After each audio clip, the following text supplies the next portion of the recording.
Welcome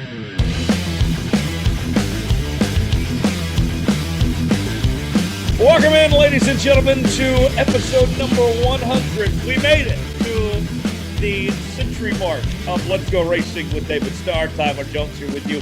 So glad to have you with us. Our first of two shows this week as we kick off the 75th anniversary NASCAR season from Daytona International Speedway. David is already there, and we will do a live show coming up at the end of the week where all three of us will be in Daytona and joining David after the Xfinity race. And David Starr, Dominic join us right now.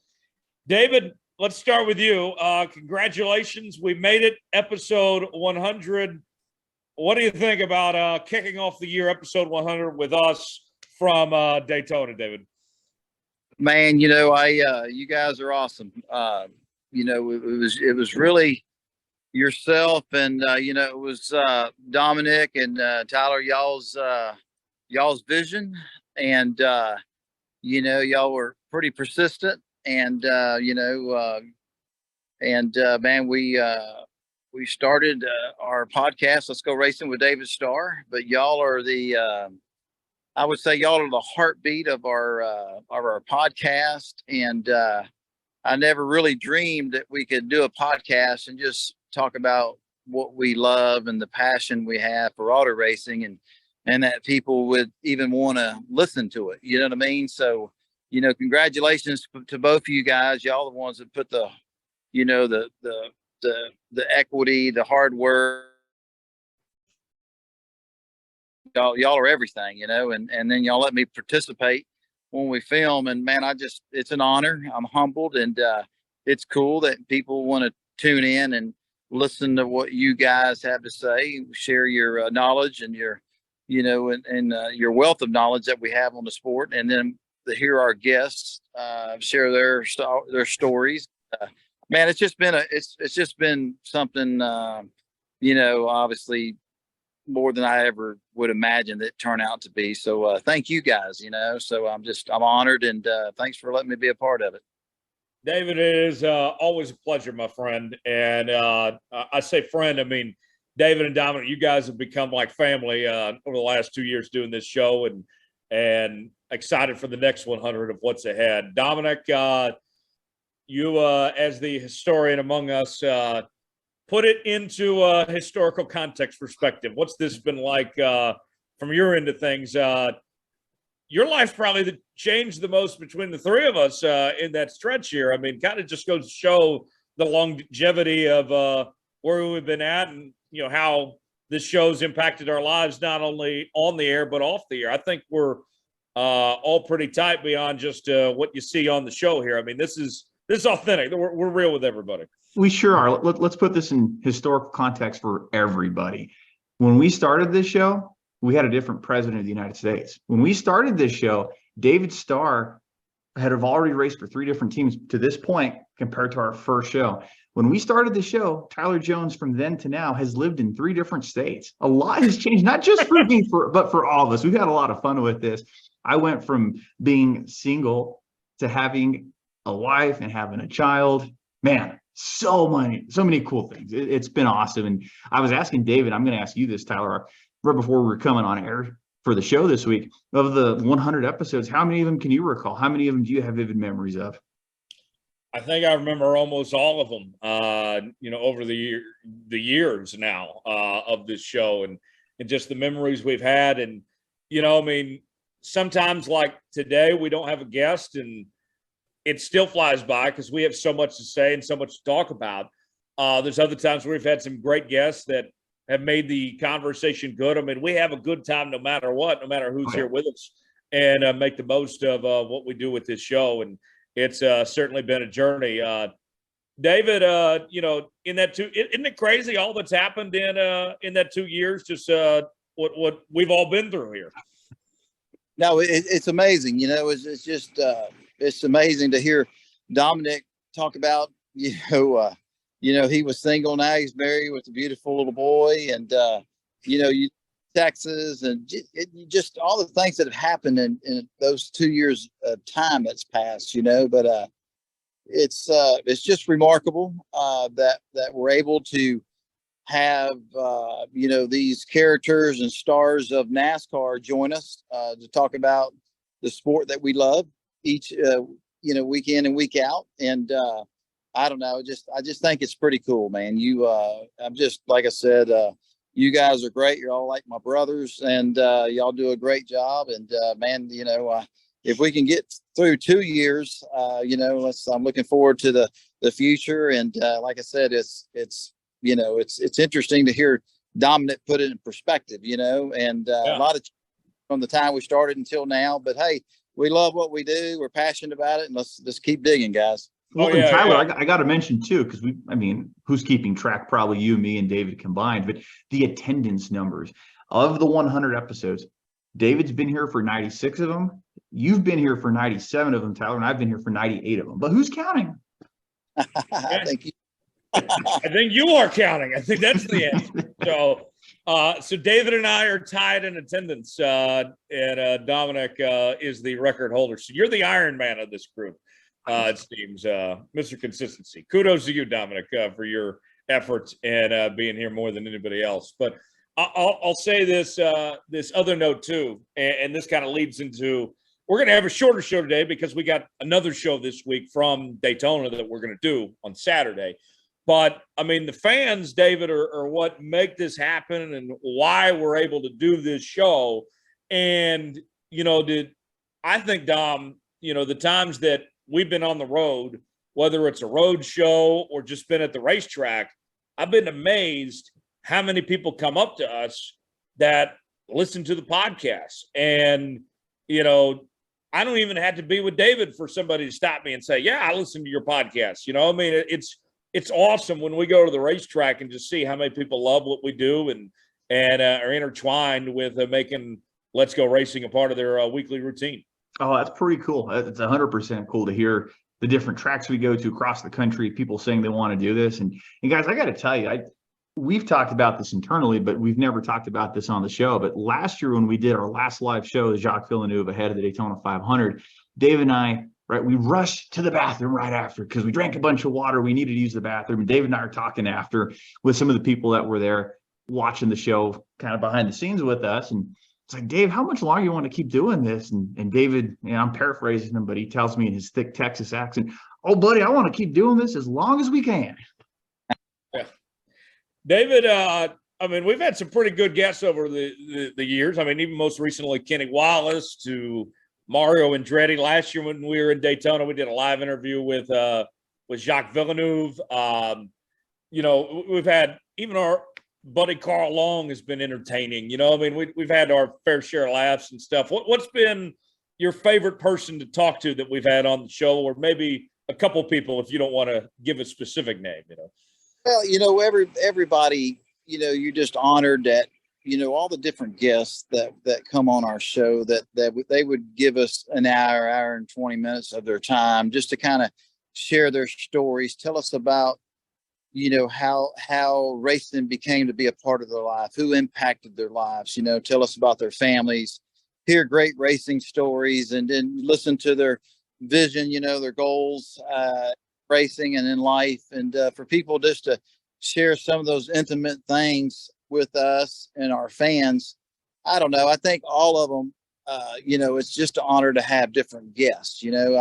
One that comes to mind is a good friend of mine, Mike Skinner, that was my teammate when we raced for Randy Moss. And, Mike was a teammate with the late, great Dale Earnhardt, and just, all of them. There's been so many, and, everybody, everybody's different in their own way, and they share their stories like they want to share them. But I'm just, like I said, again, they're all special, having Kenny Wallace and just Jeff Hammond, just all the different guests, but just somebody would give our podcast an hour, like I said, hour and 15, 20 minutes, whatever it may be, and just share those intimate and share with the fans, a big part of their life. I think that's kind of special. And, and it doesn't matter who our guests are, they're all special in their way, in their own certain way professionally. I don't know. I just think it's cool that, when I find out that this guy's going to be a guest, or this driver, or this crew chief, or this PR person, or, it's just, I'm always honored that somebody would give our podcast and our fans the time, you know what I mean? It Right. just makes me feel good about the work that we're doing here. Dom, one more note before we move on, talk about David's plans for 2023. I think one of my favorite moments that happens from time to time, it's usually when we have somebody younger on. David gets, he's always invested in our interviews. He's a great listener, David is.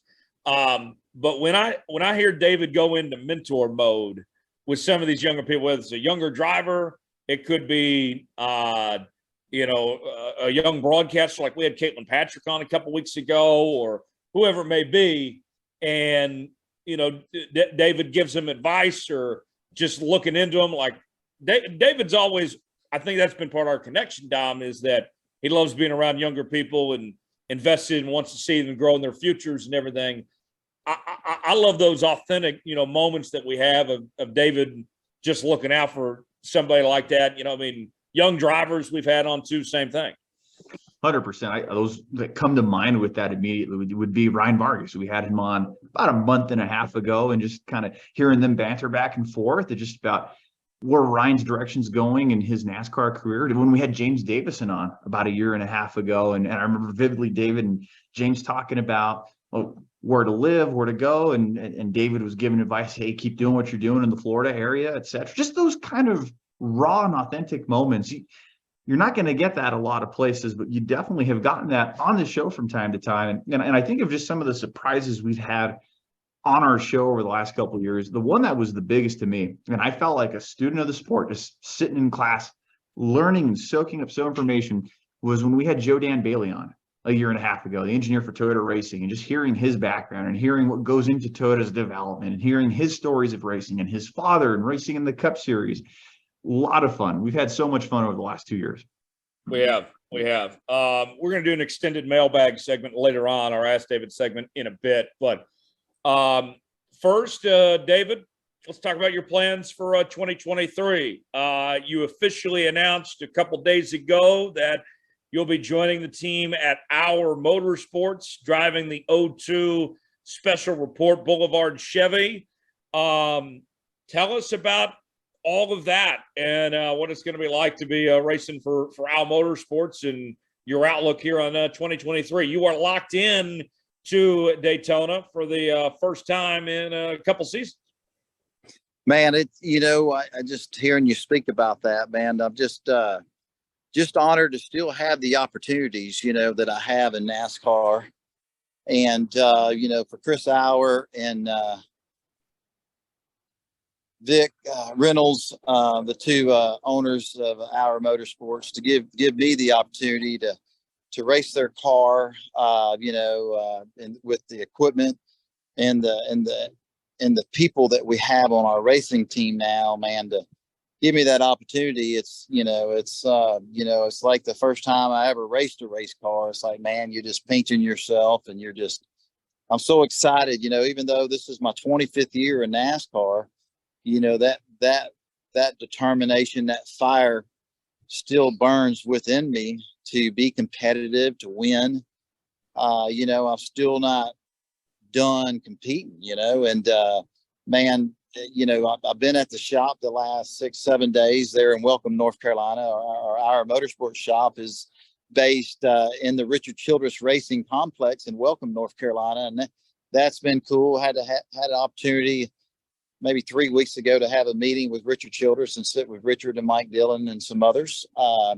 That was a really another moment. You're like, surreal moment, but man, just looking forward to the opportunity with having RCR engines underneath the hood of our Chevrolet Monte Carlo, and man, having Brett Baer, special report with Brett Baer and Boulevard on the car, and all our other partners that it takes to make our racing team work, and gives us all an opportunity to compete at this level. It's just, man, I'm just so humbled and honored. You know what I mean? It's I'm still living that dream when I was a little boy,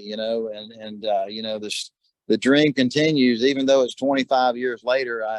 I've never forgotten the people, Ed Reinhardt, David Bovanary, and, all the different people over the years, even when I first started racing at 13 years old, that gave me opportunities. Everybody played an important part of my career, but to be able to race again in the NASCAR Xfinity Series in 2023 for my 25th year, man, it's, what it means and how I feel, you can't put that into words, So I just tell you that I'm just honored and humble, and it's pretty cool. So tell me this, David. This is NASCAR's 75th anniversary season. This is your 25th season. You've been a part of now 1/3 of NASCAR's history in your racing career. I know that Dominic's the numbers guy, but I think that's simple math.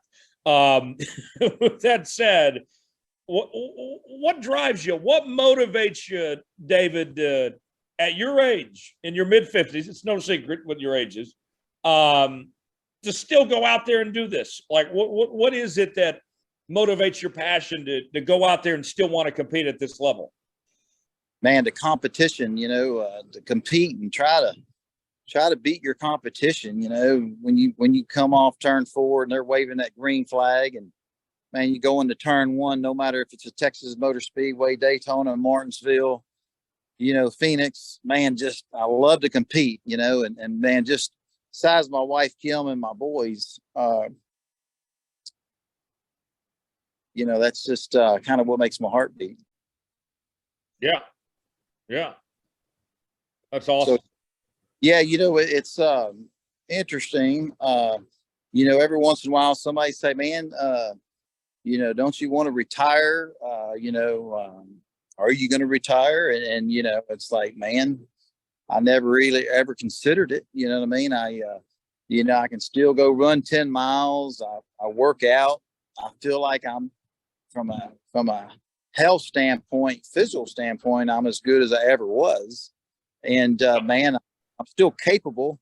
Maybe I don't have as much hair as I did 15 ago, but I feel like when I climb through the window of my race car and I put my helmet on, I crank that engine up, man. I have just as good as an opportunity as, to win as anybody, and man, I still fight every day and to do that, so man, I'm just, God, I love it. It's just, you love it. And that passion and that desire still just burns so hot inside your body. And that's what drives me, you know what I mean? And it just takes, so many great companies and people that help me, and so, man, the whole thing is just, like I said, if it ended right now, man, it's, I think I've lived a dream more than probably deserved, but man, I'm going to ride it all the way till I can't do it no more. You know what I mean? And for Christopher R. and Vic Reynolds with Our Motorsports to give me an opportunity and the type of equipment they have, man, life's good. I got 2 beautiful boys and a wife, and, the racing school is doing good, and, man, life's good, man. So, is there challenges? Is it tough? Man, it's never been easy, but if you want something bad enough, you go work hard for it and do everything you can to make it happen, so man, I love it, and I'm excited and just thankful for the opportunity. Yeah, that's terrific. I'm excited for you and what this next chapter has in store. This is Let's Go Racing with David Starr, episode 100. Tyler Jones, Dominic Aragon, and David here with you. And we got a few more things with David before we get to some news and notes. Dom, this year for David, I mean, year 25, Xfinity Series. I'm excited to see him have this partnership with RCR and get this good equipment. I mean, it's been a long time coming. We've been waiting to see David and something that he can compete in a high level here. I'm really excited to see where the season's going to take him, where this team will go, how far they can go. And I think reach for the stars, and pun intended there with the last name, of course, too. But no, it's going to be really cool to see David compete with the RCR backing and see what they can do this weekend in Daytona. And we know that Daytona can give a lot of momentum for any driver, for any start to the year. So a great run in Daytona may produce more, right? Give some more momentum for the year. And I got to ask you, Dave, I know in the past you've run a lot of the super speeder races with the mentality of staying in the back and then charging towards the front at the end. Does that mentality stay this weekend, or do you guys approach Daytona a little different this time around? Well, it's the biggest thing is giving your team and yourself and your partners, your sponsors, the opportunity.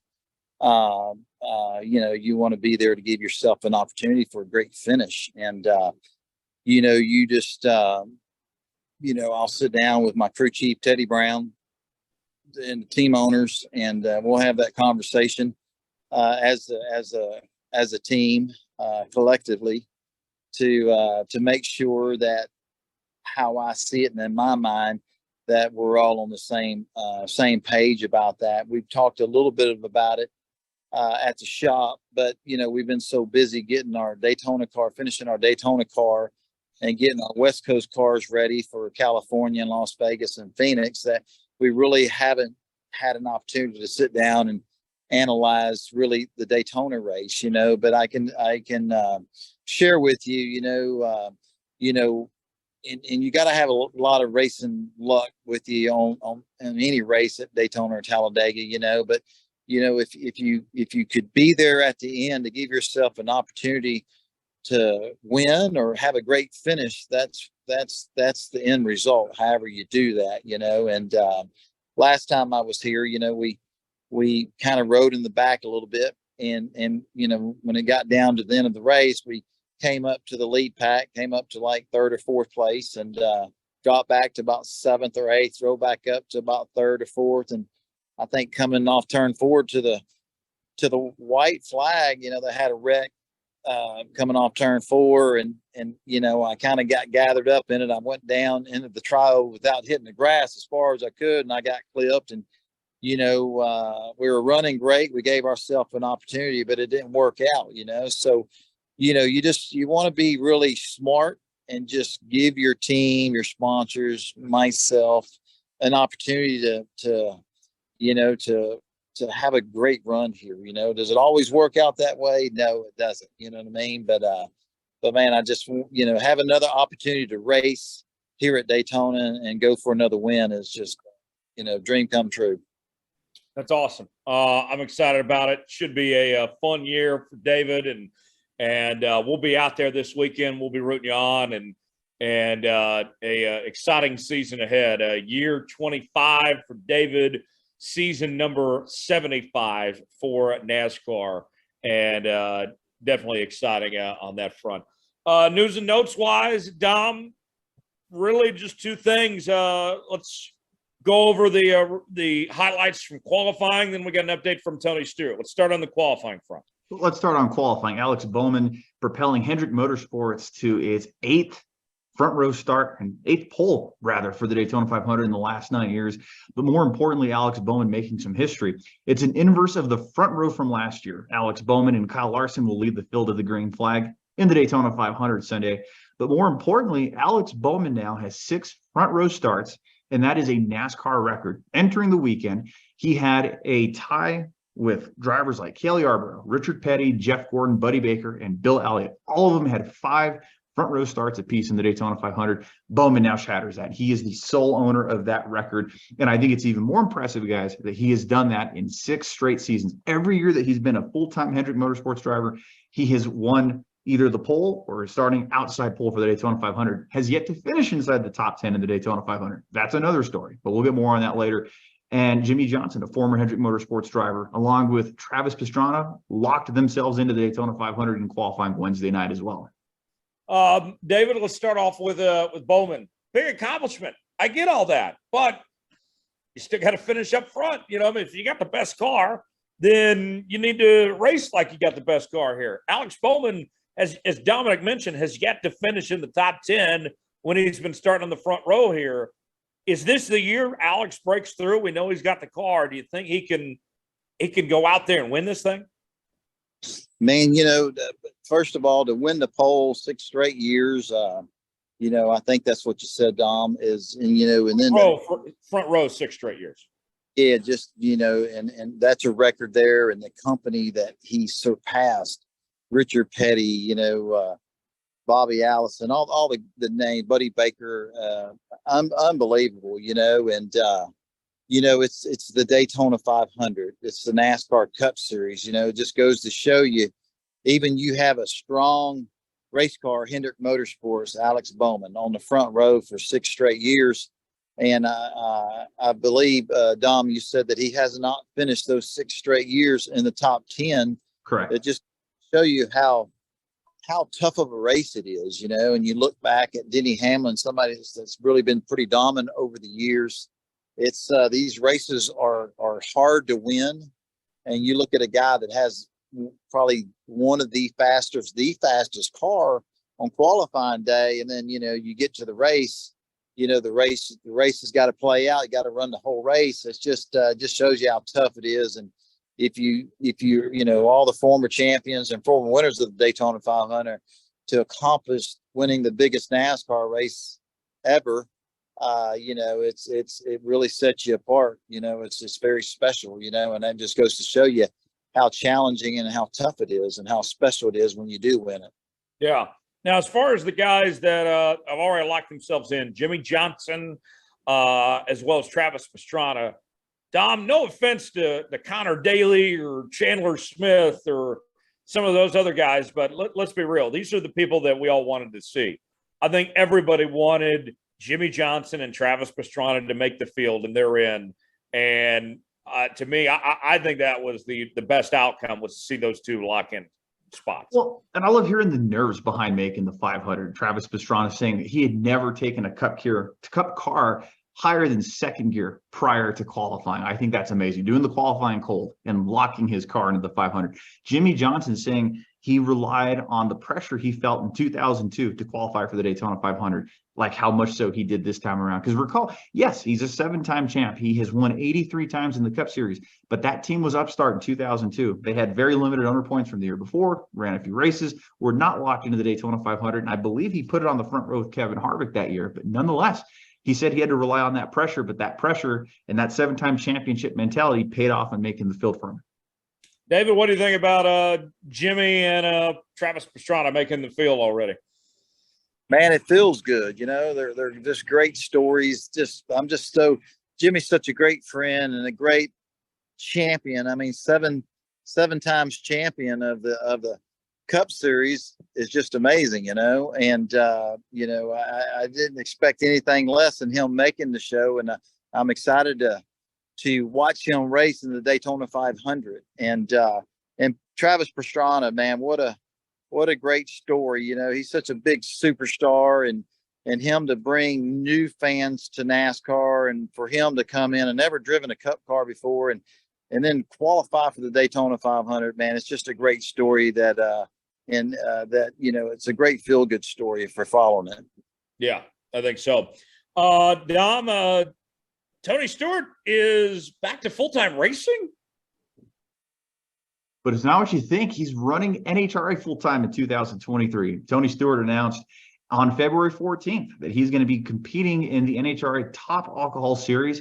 And Tyler, that's, I believe, a 21 race schedule. So he's going back full-time. That goes all the way through November. I believe their season wraps up in Pomona. It's a long, long season. I thought this dude was supposed to be retired or something. Yeah, I mean, Tony Stewart, we know that he's one of the just greatest pure racers of all time. David, I'll be honest, I was shocked to hear this news that Tony's coming out of retirement to race full-time in NHRA. I think it's awesome, man. He's just a racer. When Tony's, when you say Tony Stewart, it reminds me of AJ Foyt, Kyle Larson. These guys can get in any type of race car and compete, be competitive, and win. And I'm not surprised to hear Tony Stewart getting in an NHRA drag, top fuel race car to race. I'm not surprised by it. It's cool, exciting, and coming into Daytona to the Speedway earlier, he was behind me, and I almost pulled over just to congratulate him, ask him a little bit more about it, but I needed to be somewhere. But I'm excited. I think the NHRA drag racing fans, I think they're excited. It's good for drag racing. I think it's just good for motorsports in general that Tony wants to race in that type of a race car. It just goes to show you the love and the passion he has for racing. Yeah, and he's still going to do SRX too. So we're going to see plenty of Tony next year. David, for those that don't know that can't relate, like Dominic and I have never driven a race car. What is Tony getting himself into? How different is this NHRA drag racing for Tony going to be compared to anything else he's ever driven? Man, that's a great question, Tyler, and I don't really have the answer, and when I'll visit with Tony here the next couple of days here in Daytona, and that'll be some questions I ask him, and just to that instant. I mean, what does it feel like to go that fast and accelerate that fast, that quick, and all I can say, he's a racer. He likes to compete. It's hard to let go of that. He's one of the all-time best greats.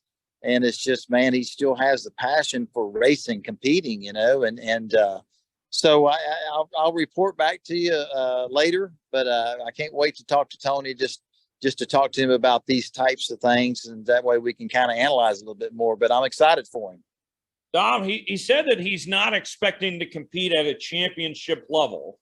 But I mean, I would be surprised if Tony doesn't figure this out or get something going here. Because, I mean, in anything he does, Tony is always all in. He's fully invested here. I mean, I understand him saying that he doesn't expect to win championships, but the fact that he's doing this, Tony never half-asses anything. He's going to go all out here. Oh, totally. Tony Stewart, there's a reason he's a 3-time NASCAR Cup Series champion. There's a reason he has won an IndyCar Series title. If he's going to attach his name to something, it's because it's going to be great, and he's going to give it its full effort. Tony Stewart's not going to be content just riding around or just doing these events just to do them. And I believe the first time he did an event last year, Tyler, I think he finished second, and he lost within a few thousandths of a second. That's crazy. That's unbelievable. We'll be rooting on Tony. He'll also be in the booth on Sunday afternoon for the Daytona 500 on Fox with Clint Boyer and Mike Joy. And also, of course, doing the SRX stuff we mentioned. Tony, a very busy guy these days, it seems. Final segment before we go, it's our Ask David segment. And you may be saying to yourselves, wow, the show went by so fast. Well, we got another show that we'll do later on from Daytona when we'll all three be together and go more in depth on the season. So with that, we'll do an extended mailbag this week. You can reach out to us by email, davidstarpodcast@gmail.com. Also on Facebook and Twitter @StarPodcast is where you can find us there. All right. So here is the first question in the mailbag this week. This one comes from Mr. Yellow Accord. It said, David enjoys listening to any genre of music as long as the singer has a good voice or tells a good story or message in a song. I would like to ask if Mr. David Starr, Dion, could bless us with singing the chorus of the theme song, My Heart Will Go On by Celine Dion. Oh, God.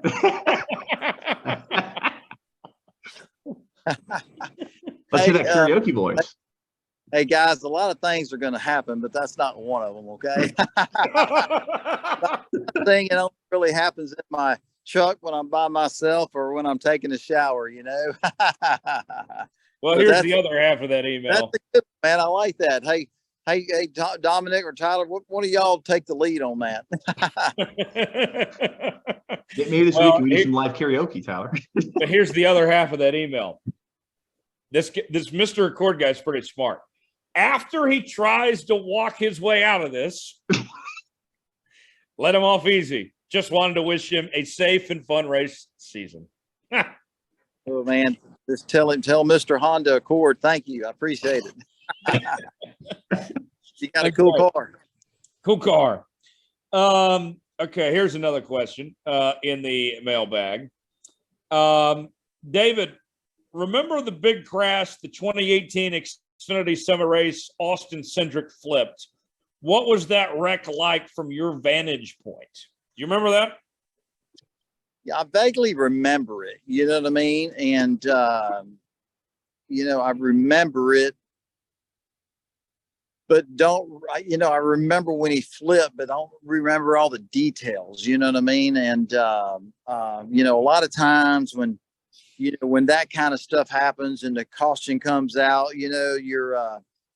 if you can make it through that type of carnage, because you're traveling, Talladega and Daytona, a lot of these racetracks, I mean, the speeds we're running and the draft we're in, and if you make it through any kind of carnage like that, you're taking a deep breath, thanking the good Lord, and just hoping that the drivers that were involved they're okay, so kind of I remembered the flip, but I just don't remember the details and how we made it through and all that. But again, when cars are flipping at Talladega and Daytona, and if you can navigate through that somehow or another. People said, "Man, how'd you get through that?" And I said, "Have you ever heard that song, Jesus Take the Wheel?" Can you little sing that luck, one? little luck, and but anyway, just there's been several of those types of things, wrecks, crashes that happens over the years, and you try to navigate through them without being caught up in them. Sometimes you're on the good side of that, and sometimes you're on the bad side of it. And again, if you can come out on the good side of it, then you're concerned and just want to make sure that your competitors are okay. You know what I mean? Our Right. race cars, all the safety measures that NASCAR takes, and just all the safety innovations over the years. These race cars are really safe. But still, as a competitor, when you're competing out there, that's not really crossing your mind until it happens and you're under caution. Right. And you're fine. The next thing your mind goes to is you just hope the drivers are okay. And then you got to get back to business. You got to get back to drop the green flag, and the war continues. You know what I mean? So it's interesting hearing you say, David, that you're competing, you're fully checked in, but the human element still factors in. You're still thinking about that guy. Well, I mean, we're all humans,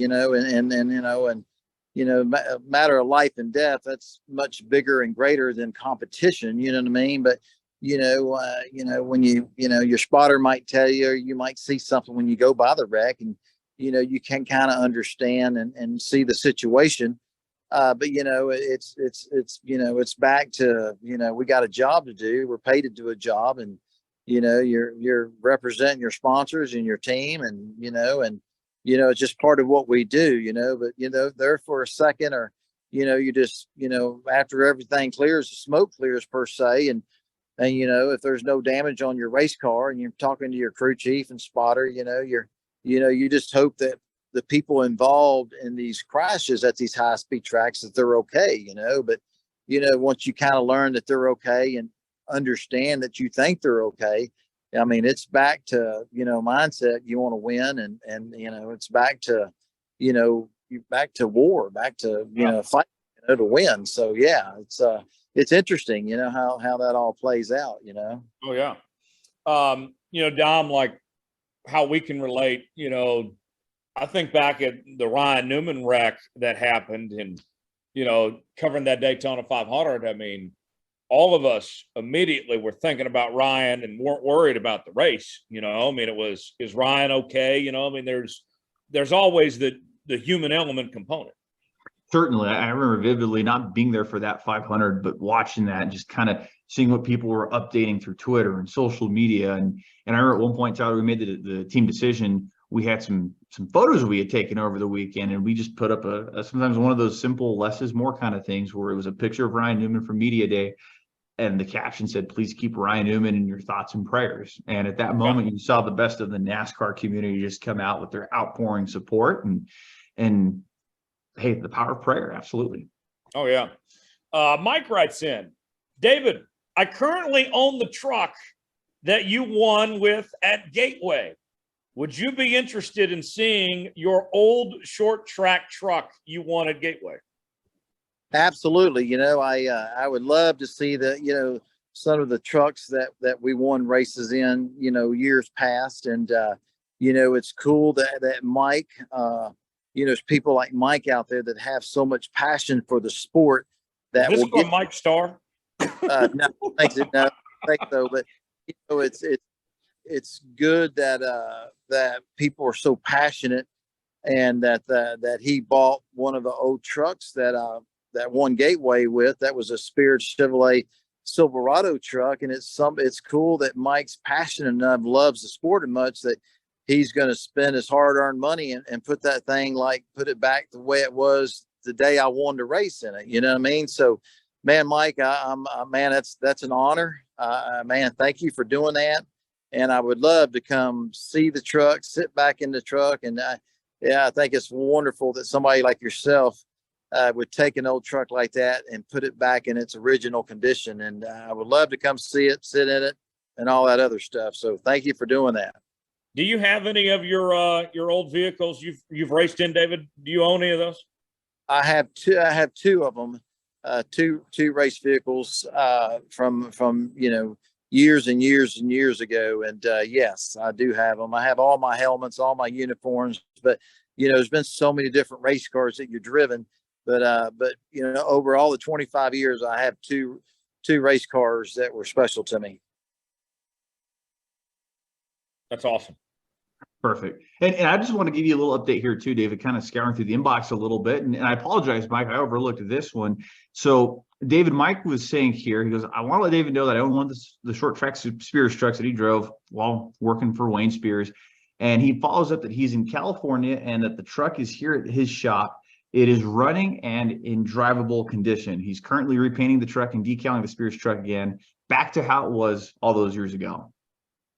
Man, again, that's amazing. I can sit here and visual in my head what what the truck looked like and what the dash looks like. And, those Spears race trucks were really special to me. We were very competitive, and that was really my big break when, like we asked a lot of our guests, when did you know that you were going to, that you were going to make a living in the sport you love so much? And, even though I was racing in NASCAR for, I don't remember, 4 or 5, maybe 6 years, when I got the call from Wayne Spears to go drive for him, and when I got in those trucks and was super competitive and winning races, that was kind of when I knew it, that I was going to be able to live that dream and make a living doing what I've always wanted to do. So, man, that, being able to see a truck that Mike's restoring and one I've won in, man, that's really something special to me.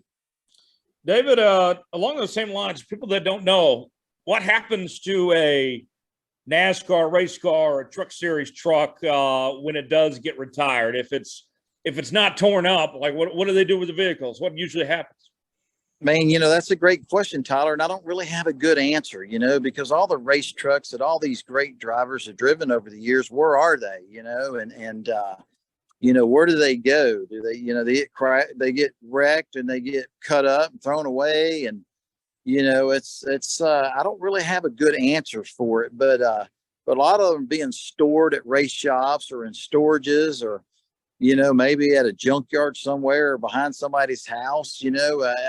I don't really have a good answer for that. This Mike guy that we're talking about that's restored one of our Spears truck, Mike living in California, I can't wait to see that truck and to visit with Mike, because, where did he find that truck at? How did he get his hands on it? Who did he buy it from? These are, we would love to maybe have Mike on a podcast and just learn how he did the research and how that all happened. I think that would be interesting for not only myself, but for the race fans and for all of us. Those are just great stories on how that came to be. You know what I'm saying? So at the racing school, for example, how did you guys get those vehicles?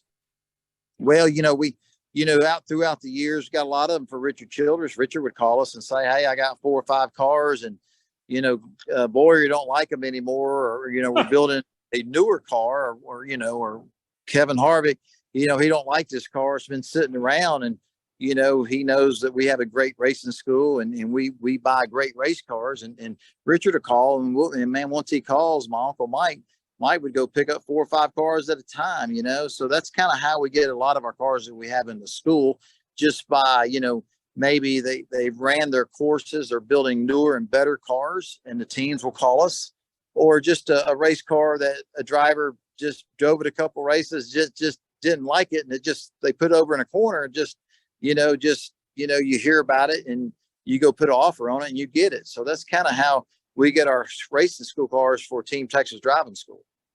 That's fascinating. That's really interesting for sure.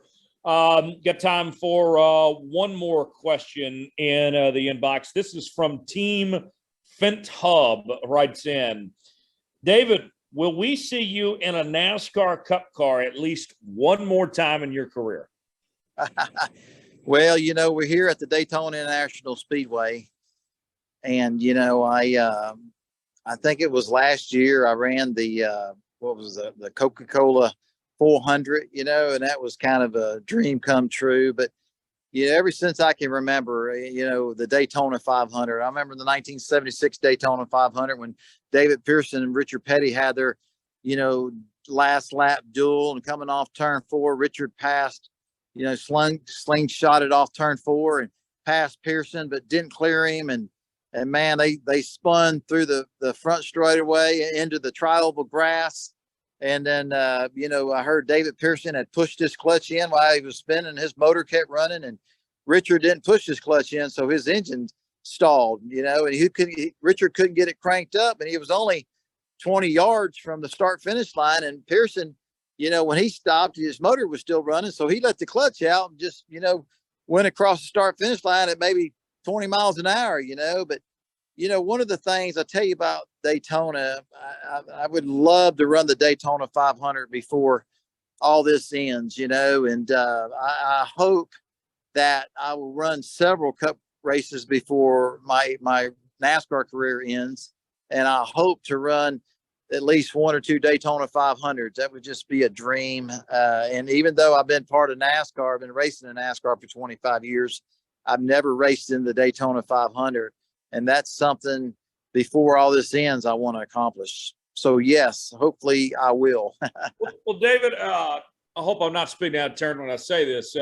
Stop me if I'm saying too much, but this off season was a little crazy for you, kind of hectic at times. I know that you had given thought about running Daytona this year, on the Cup side, but things just kind of didn't necessarily work out, whatever. But that's certainly on your radar. I mean, that is, I think you told me a while back that you're not hanging it up until you attempt the Daytona 500, right? Well, yeah, I still, there's still years left in me, so there's still time. But man, if I could run, I mean, that's just a dream of mine, and I've never accomplished that dream. And you look at qualifying today, and you look at the emotions of Travis Pastrana, and there'll be others tomorrow night in the dual 125s. The Cinderella stories, who's going to make the Daytona, who's not, and man, it's a big deal. And, I'll be honest with you, I'm so honored and just, over the top, just fortunate and to be driving for Chris R. and Vic Reynolds. But man, I wouldn't be telling you the truth. Man, I would like to have been out there tonight qualifying and running the duels race tomorrow night. But I'm blessed and honored to have what I have and the opportunities I have now. And but before it's all said and done, I hope that ultimate dream of competing in the Daytona 500 will come true. So yeah, I hope to make that happen, and I will be working hard to make that happen. For years to come. So yeah, hopefully you'll see me in the Daytona 500 one year. Dom, I'll say this real quick. I think what makes the Daytona 500 unique, and guys making the show and everything, is just all these stories that lead up to of just trying to even make the race. We talked to Kenny Wallace a few weeks ago, how big a deal it was for him to put the Aaron's Dream Machine in the 500. We mentioned Jimmy Johnson getting that 84 car in. The race itself on Sunday is a big deal, and whoever wins, that's a huge story. But the days leading up to this thing is what makes the Daytona 500 so special. Very much so. And just over the years, hearing the stories of these go-or-go homers, or the people that were locked into their first Daytona 500. I think back to Derek Cope in 2021, locked in for his final 500. Mark Thompson, the oldest competitor in the Daytona 500 at 66 years old, driving the 66 car, stuff like that. So many cool stories. And I think David will get to etch his name on that before it's all said and done. All right, guys, we got to run. But before we do, we will see you all in Daytona on Saturday. But David, this is the last time we'll talk to you before you strap into the race car Saturday night. Give us your final thoughts, your expectations for this Xfinity race, your first start of 2023. Man, just so excited. Can't wait to climb into the race car and take our special report Brett Baer Boulevard Chevrolet, onto the Daytona National Speedway, and just be awesome to, what, when we climb in the window, I come to win. But to come out of Daytona with a great finish, or however it's going to play out, I just super excited to have the opportunity with IR this year. And this is being here at Daytona is just it's still so real to me, but man, and I can't wait for Saturday evening to go racing. That's for sure, guys. Dominic, can't wait to see you and David here in a couple days, and I can't wait to get to the wing house either. Hey, it's going to be a lot of fun. I'm really looking forward to this, guy. This is my 5th Daytona 500 and 2nd year in a row. Nothing beats going to Daytona. It feels like the first time. I'm sure you feel the same way, Tyler. This is your 3rd 500, right? It's my 4th. Yeah. 4th, okay. It's my 4th, and I'm as excited about this one as I've ever been. And should be a fun couple days. Excited to cheer on David on Saturday and the big race on Sunday. We'll cover it all. We'll see you Saturday night. Time to be announced, kind of dependent on the Xfinity race when that ends. And I think we'll try to get a guest to join us. It's going to be a live show, so check us out on Facebook and YouTube to watch that. The encore presentation will be available on our podcast platforms on Saturday, so be looking for that. For David Starr and Dominic, Aragon, we'll put the checker flag out in this episode. Subscribe to the show on all podcast platforms, Apple, Spotify, Google Podcasts, and YouTube. Leave us a 5-star review or don't leave us one at all. And we'll see you later this week from Daytona.